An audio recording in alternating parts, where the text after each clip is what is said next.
Hey guys, it's M4J here and welcome back to M4J Transport here on Cities in Motion 2. It's been a long while since I got to say that. It's actually been a couple of weeks since I recorded an episode, in inverted commas. In other words, I'm recording the audio for this the night before you guys actually get to see it. But I recorded the video for this about 2 weeks ago, something like that. So I'm going a little bit by memory. The first thing that you'll see me do here though is buy additional vehicles. So I meddled with the timetable a little bit, which meant doubling the number of vehicles essentially running on the line, which meant increasing the number of vehicles in the depot. The next thing I do is, as the title of the video suggests, new Tram Square.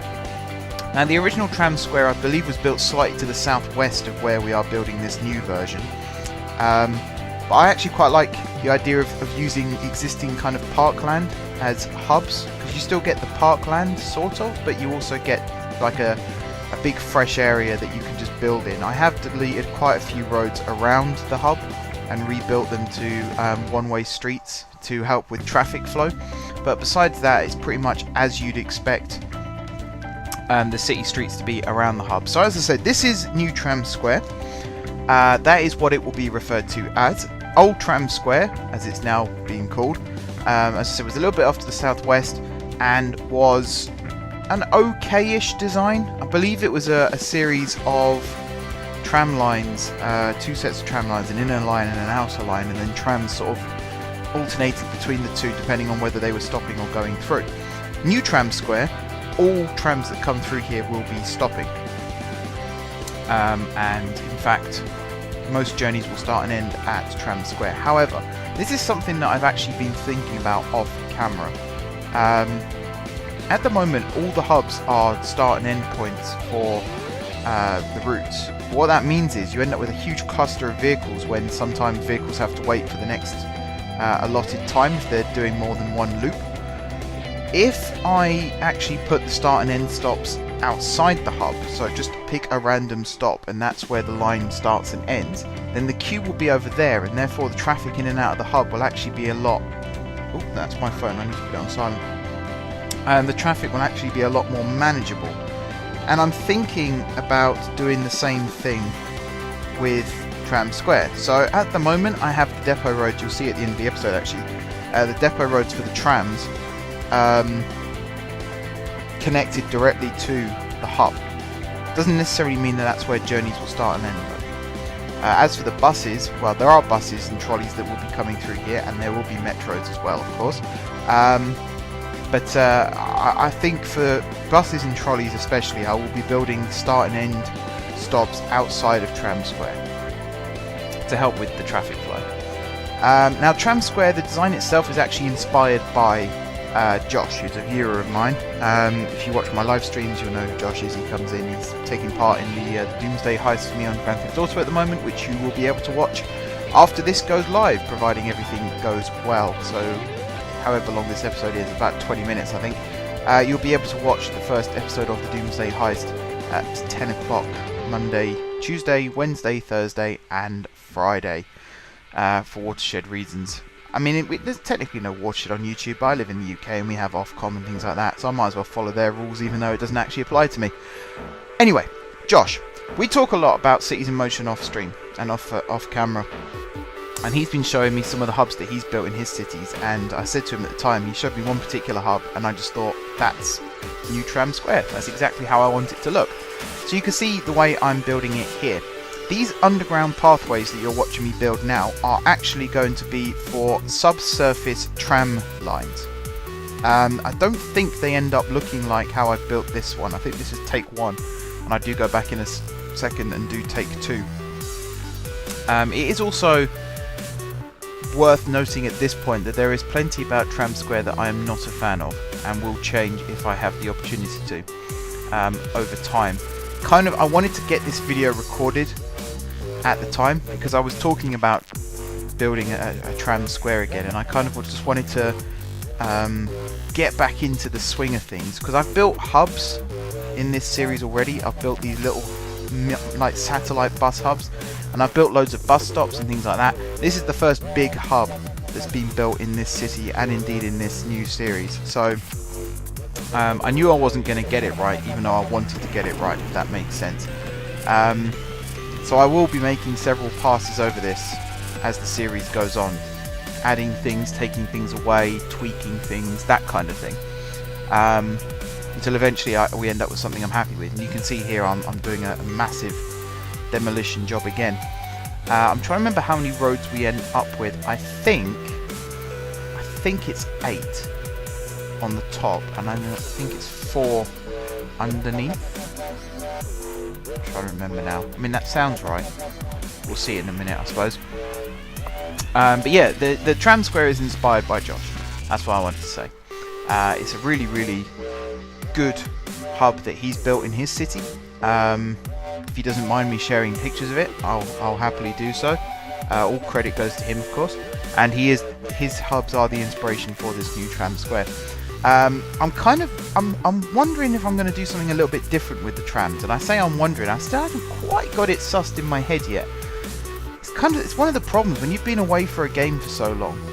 The controls came back to me quite quickly, but the actual sort of building style, getting back into the swing of it there, it's kind of deciding, do I want to use my old building style again, or do I want to do something different? And in all honesty, I mean, this is only episode 3, I know, but I'm still not fully decided on just what I want to do in terms of building style. One thing I do know for the trams is I want to work. Well, yeah, okay. Hang on. Let me try that sentence again. In the old series, it was heavily inspired by Amsterdam and the way the Amsterdam trams work, and that is something that I'm a big fan of, and something that I would like to replicate in this city as well, in this city and in this series. And the way the Amsterdam trams work, they do have tight turns. Excuse me, I had a frog in my throat then. They do have tight turns. 90-degree turns are fairly common in their network, so I've got no problems doing that. I used to think it was unrealistic, but what's actually unrealistic is trying to get one of the massive Prospector Royal L's to do a 90-degree turn. That's unrealistic. That's not what they were built for.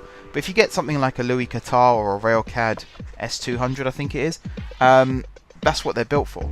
Tight articulated wheel sets, so they could go around corners nice and easily. But yeah, besides that, I kind of want some of the lines to be grade separated, some of them to run through avenues, some of them just to run along streets. At this point here, you can see where I build the loops at either end of this tram square. The idea is really vehicles will run in a clockwise, anti-clockwise loop around tram square, and then only go into the hub itself when they're stopping. You'll also notice the way that I've got the stops set up. So tram stops are on one side of the street and bus stops are on the other side of the street. It's not quite cross-platform interchange, but it's based on that idea. So really, in real life, you would just cross the road to the bus stop. In game, you have to walk to the end of the road where the crossing is, cross over, and then walk back up. But that's what that was in aid of. So as you can see, there are, is it 8? It might be 16 actually on the surface for each type. And then underground there will be some more. The ones underground will be fully grade separated. They will actually run, or at least 2 of the lines I've planned will run on the outside of metro tracks, like I've done in the past. So it'll be a 4-track metro setup where the centre tracks will be metro trains only and will be express services, and then the 2 outer tracks will be tram and slow metro services, or at least stopping metro services. But again, more on that a little bit later, because I'm kind of spitballing at the moment and making it up as I go along. So we'll come back to that in a future episode and see what we can do. Now here's where I build the Subterranean section, and again it's not easy. It's not been easy building this this hub, because I really didn't want to destroy many streets. In fact, this isn't when I build the underground bit. This is where I build the bridge over to the southern Peninsula Island, I suppose it is. You can see here I'm checking the track angle and stuff like that. I think I end up demolishing that little bit of avenue and building the bridge from slightly further back. But yeah, that's one of the lines. So the idea is Tram Square or New Tram Square is supposed to be the central hub of the city in its tram network. So it's not the central hub of the city in general, it's just the centre of the city in terms of the tram network that's going to be built. So there's going to be 8 tram lines that come into the hub, 8 tram lines go out of the hub, and that's just on surface level.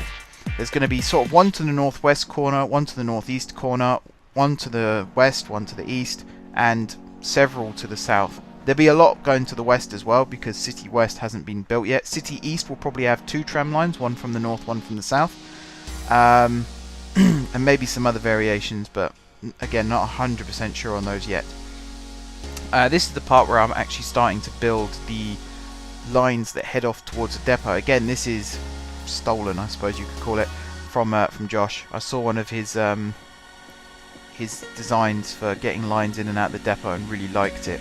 For some reason, the game doesn't like it when you try and connect 2 roads up like I'm trying to do here. You have to do one first in a very particular angle, and then you can do the other one, which is a bit of a pain in the neck. Not a huge fan of that. It's kind of one of the things that I didn't like about the game by the time I finished playing it last time around. Was it's a really fun game, but there are lots of limitations. So if they ever do make a Cities in Motion 3, and I'm not convinced that they will now, because a lot of the stuff that they would put into that game you get in Skylines anyway.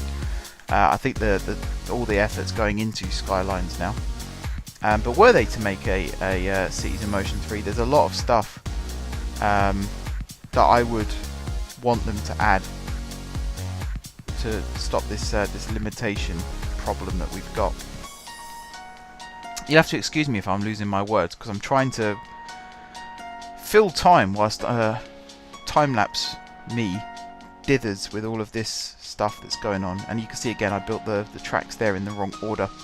The idea is supposed to be, I mean, New Tram Square has no traffic lights. That's the first thing I'd like to point out. There are a couple on some of the corners where it meets up with the avenues again, but the middle square itself, where all the vehicles are running together, there is only, I think, 2 sets of lights.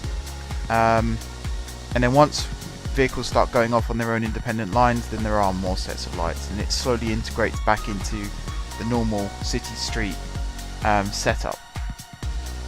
But yeah, I'm building the depot roads here, as well as, what am I doing here? Oh yeah, this is where I'm starting to build additional avenues and things like that, to try and start planning out where the lines are going to run.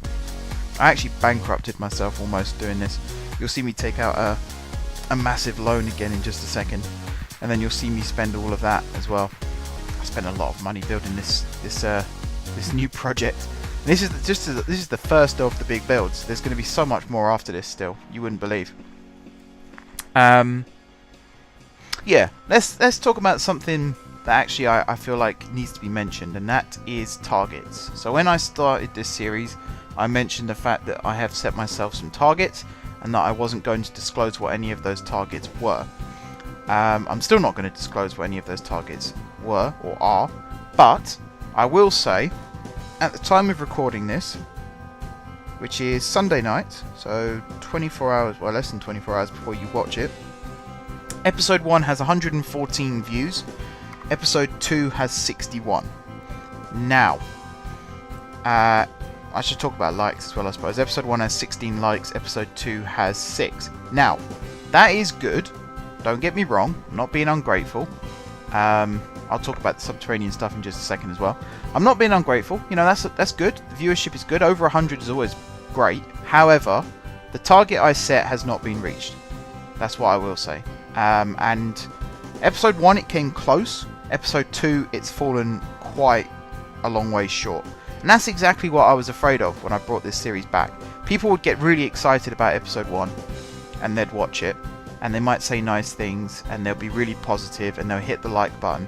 But actually, it's like, when they talk about musicians, they always say the second album is the hardest. And that's exactly what it's like with this series as well. So the first episode was really well responded to, everyone loved it, but the second episode is the one where it actually matters. And that's the one where, unfortunately, you know, it's fallen short. It's fixable. It is fixable. Basically, I have set targets for what stats I want these videos to have by the time the next episode comes out. Now, I get that, you know, Monday to Friday is quite a gap, 4 days, but Friday to Monday there's only 3 days. So I'm more willing to accept that episode 2's figures by the time episode 3 comes out, and then episode's 4 figures by the time episode 5 comes out might be a little bit different to episode 2 when episode 1 when episode 2 came out. That's fine. I have accounted for that in my head. However, episode 2 has fallen short. And like I said, it's fixable. It is fixable. All we got to do is get the view count up, and we got to get the sub count up. And the most important thing, we've got to get the view count up, we've got to get the like count up. And then the most important thing is the fact that actually since episode 1 came out, my subscriber number has dropped. It has slowly recovered, but I had 874 subscribers when episode 1 came out.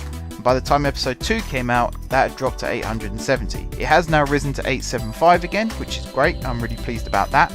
But the whole point of the series was not just to appease the existing fans, because again, no one's sharing the content, which is exactly the reason why the series ended in the first place, and it's also the reason OpenTTD has ended, because people aren't sharing the content, people aren't sharing the channel. So again, I stand by what I said. If episode 10 comes about, and the targets have not been hit, then the series will be cancelled. It's as simple as that. And do you know what? I used to think I was playing hardball and I felt really harsh about it, but I don't now. I actually don't, because I put a lot of work into this, and I don't think it's too unreasonable for me to ask that my viewers actually do something in return, which is click one button underneath the video and share the video for your friends, family, whoever it might be.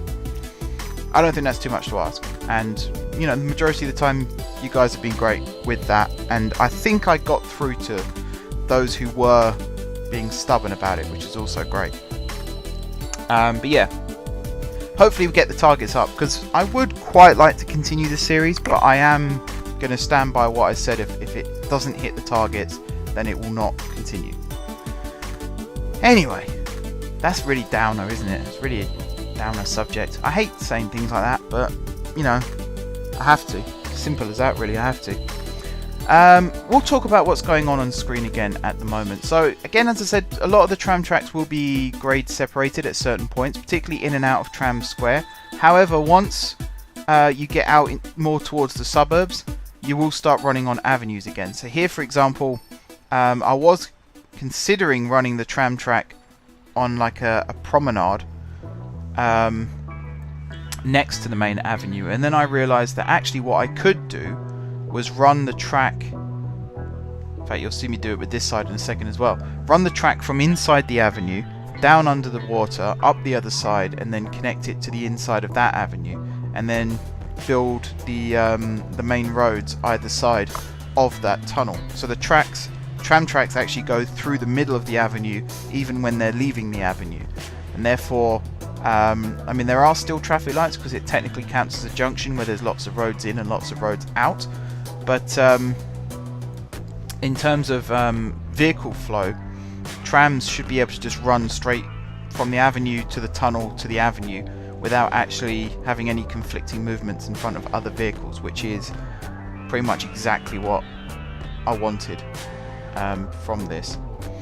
You might have also seen the Subterranean platforms being built as well. I kind of talked over that when I was supposed to talk about it, but they've been built with this new design where they're actually built four increments below ground, with a series of crosswalks above 2 increments below ground, and that's kind of actually trying to build it like a real-life metro station rather than just building it where I'd used to delete a road and replace it with a pathway that goes down underground.